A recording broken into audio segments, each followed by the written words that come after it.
Hi everyone, I hope you're doing very well. My name is Juan and welcome back to another book review. So today we're going to talk about the great short story Brokeback Mountain by the American writer Annie Proulx, published as a part of her short story collection Close Range, Wyoming Stories.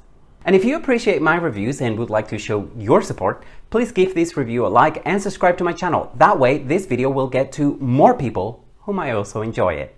Thanks. Okay, so let's talk about Brokeback Mountain, which was first published in 1997 in the New Yorker magazine, and then in an expanded version in the 1999 short story collection Close Range, Wyoming Stories.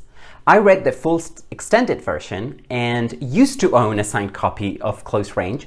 For the life of me, I don't know what I did with that book. All I know is that I no longer own it and I regret it deeply. Anyway, Brokeback Mountain is a love story between two undereducated men from rural Wyoming. Annie Proulx is a skillful writer, but to be honest, I don't think I would have read this story or even heard about it if it weren't for the 2005 movie adaptation directed by Ang Lee and starring Heath Ledger and Jake Gyllenhaal. I suspect that most people who have read the story have seen the movie first, which is also a bit of a shame, although, the movie is also really good.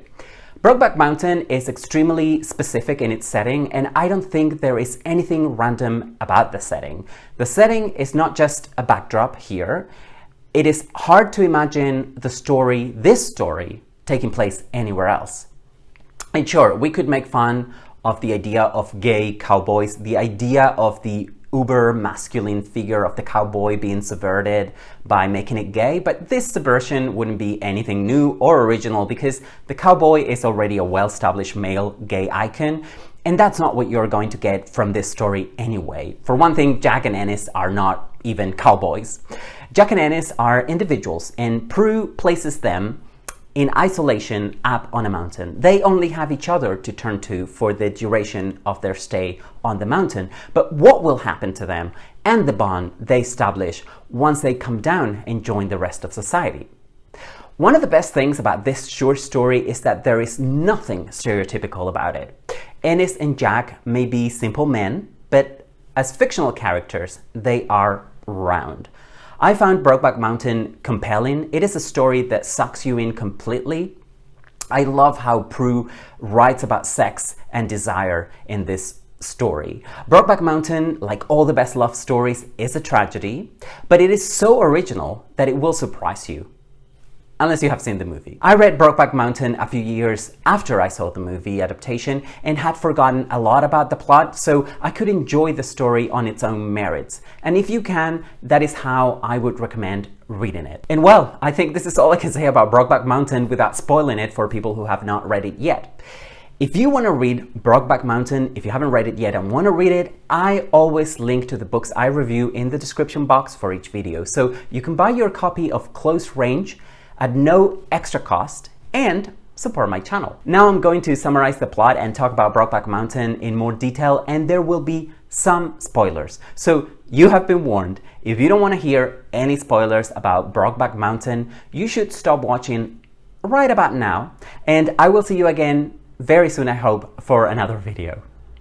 Okay, for those of you who are still here, I am now going to summarize the plot and share more thoughts I had on Brokeback Mountain.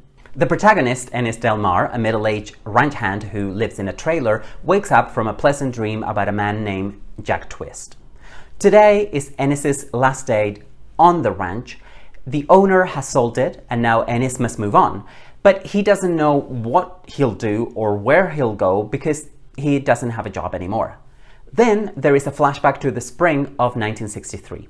Ennis and Jack meet for the first time at an employment agency in Wyoming. Jack and Ennis are hard workers despite being only teenagers. Ennis is an orphan who was raised by his older siblings. He went to work at a ranch when he was 14 years old, and he's now engaged to a girl named Alma Beers. After the first meeting, Ennis becomes a camp tender and Jack a sheep herder for the summer on Brokeback Mountain. Jack has done this before, but this kind of job is something totally new for Ennis. Their boss is a man named Joe Aguirre who tells Jack to sleep with the sheep. Okay, this is important because he doesn't really sleep with the sheep, if you know what I mean. Anyway, before heading up to the mountain, Jack and Ennis have a drink at a bar. And once on the mountain, Jack is supposed to go get the herd, which would take him about 4 hours. And when he complains about this, Ennis agrees to go in his stead, while Jack stays in the base camp and makes dinner for the two of them. So gradually the two men become friends. They spend their free time together, eating, drinking, and talking. Then, on a cold night, instead of going back to the sheep herd, as he was asked to do by his boss, Ennis decides to stay with Jack in the camp. It is so cold that Jack asks Ennis to sleep with him in his sleeping roll.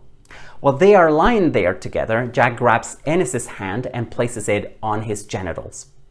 That leads to the men having sex for the first time, a first of many.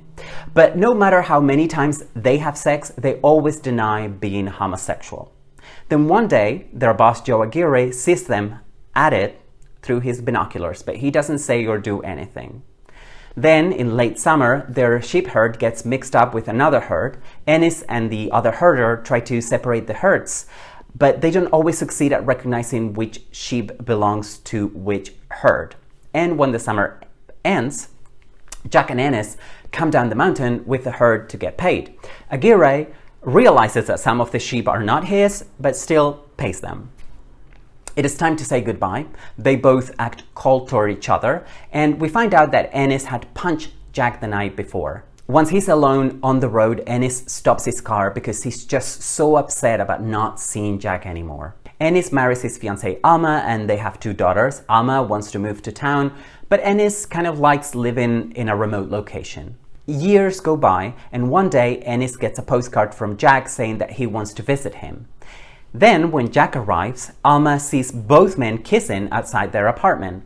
When Ennis later introduces Jack to her, she just pretends she hadn't seen anything. Both men catch up. It turns out that in the years they have spent apart, Jack has married a girl from Texas named Lorene, so he tells his friend all about this, and later both men check into a hotel and have sex all night. The following day, they talk about how they feel for the first time.